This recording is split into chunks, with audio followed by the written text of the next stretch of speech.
All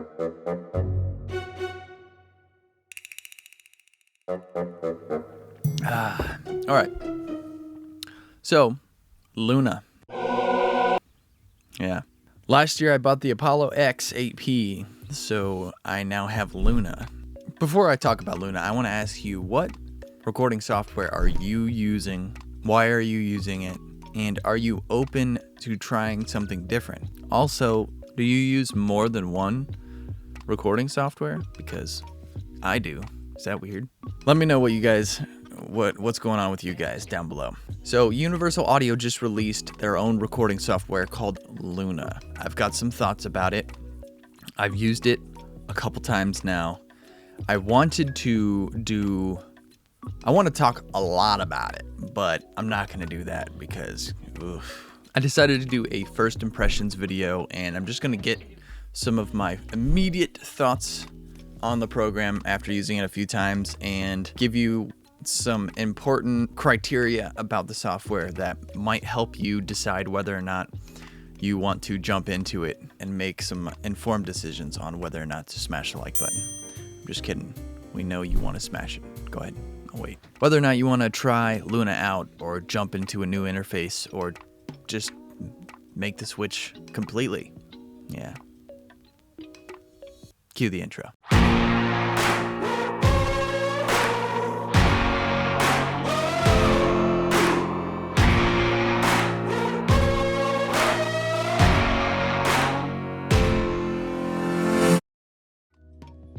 All right, so first of all, let's go over some of the things that are very important to know about whether or not you can even use this program or whether or not you're going to want to. First thing, you have to have a Universal Audio Apollo interface in order to use Luna. So there's that. Universal Audio, if you know anything about how the company got started and Bill Putnam, you know that they have established themselves as a higher tier level of audio equipment. Now venturing into software, they are doing that same thing. They're higher price point, higher quality. So you gotta buy in. But once you buy the interface, which, let's be real, if you're recording music or audio, you're getting an interface either way.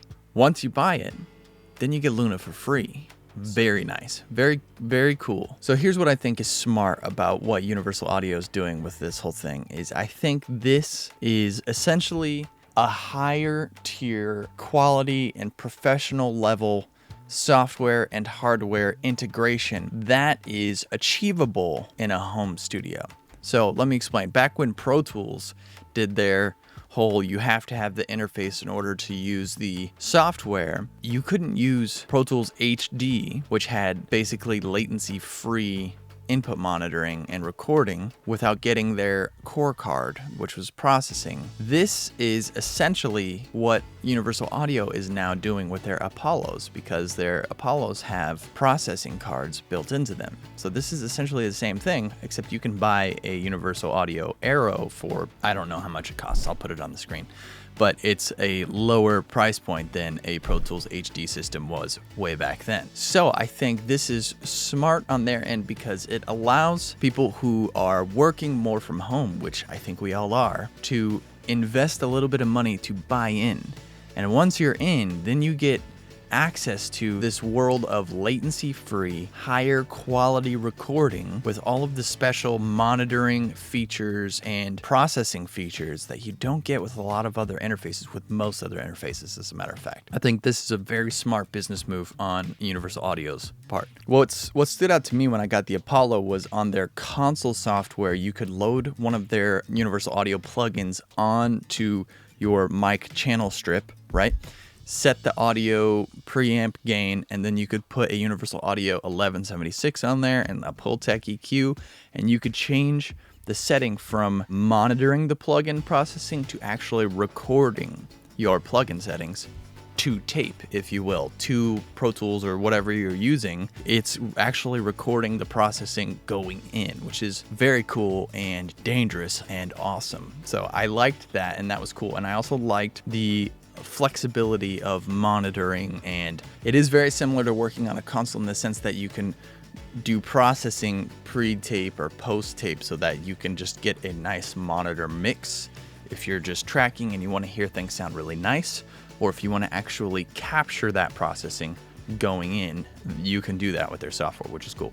Now with Luna, Console is directly integrated into Luna. So now it's not two separate things.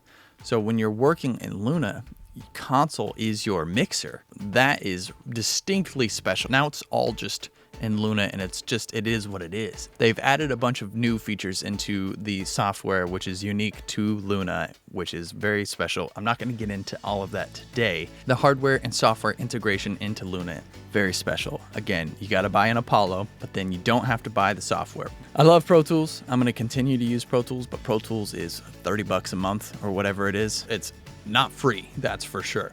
So now that Luna is an option, I'm obviously incentivized to figure it out and learn it and maybe make the jump if I think I can make it work. So that's pretty cool. I'm assuming most of you already have an iLok account. If you don't, you have to have an iLok account. I don't think you actually need a physical iLok to use Luna. You can use the iLok cloud service, but I think there's some sort of registration that Universal Audio uses. As soon as you open Luna, you have to log in to your Universal Audio account, which is connected to your iLok account. So it verifies all of the software the second that you open Luna and log in. That makes me wonder if you have to have an internet connection. That wouldn't make any sense.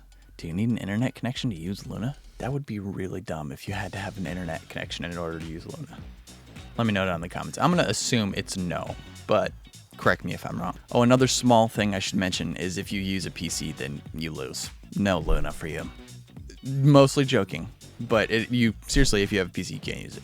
For now, I think they are testing. They wanted to pick one platform to test the software in the beginning stages of it. So maybe when it comes around to PC, all the bugs will sort of be worked out. But I mean, come on, I doubt it. As of now, if you have a PC, then you're screwed. Buy a Mac or whatever. I don't know. That's just kind of important. PC compatibility will happen. Don't worry. I don't know when it'll happen. Maybe it'll happen 10 years from now. All right, another thing is there is no maximum amount of tracks that you can use. That's kind of cool. So basically they said load up as many tracks as your computer can handle. Well, I did a couple sessions using Luna last week. One of the things I noticed is that the way that the system works is very much like a database, meaning every move you make, it's automatically saving that move. So my muscle spasm that I've developed of Apple S, that just happens all the time. So no more need to hit Apple S every 4 microseconds when you're working in Luna. Since it functions this way, there is an unlimited amount of undos that you can do. So you can literally do a session, send it to somebody, they can open it, and they can literally start undoing to see what the last few things that you did were, which is, again, kind of awesome.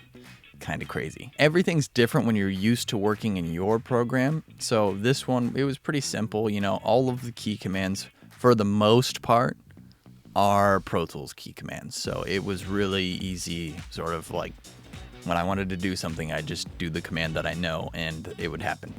So that's, for me, awesome. If you're using something else, then you just got to learn new key commands. But, you know, whatever. That's really as deep as I want to get into this right now. I've done a couple sessions, but I want to actually do a full song. I want to do some editing, some MIDI stuff, and really try to figure out what I do and don't like about it.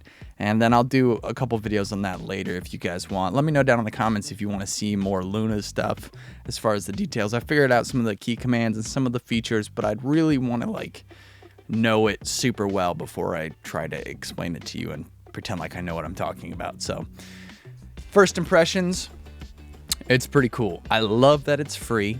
I love the latency-free monitoring with console integration right into it. I love the tape saturation. I love the unlimited undo. I love the no need to save anymore. The automatic saves is awesome. That's about it. Everything else, the not working on PC thing, the not, if you don't have the interface, it doesn't work. I would definitely have different opinions if I didn't work on a Mac and I didn't have an Apollo. So I am biased, obviously. But since I have all that stuff, it's awesome. It's really cool. Yeah, let me know what you guys think. Have you guys been using it? Do you use Universal Audio stuff? And are you thinking about making the switch? Anything that I should know, let me know down in the comments. Thank you guys so much for watching, and I'll see you in the next video. Peace.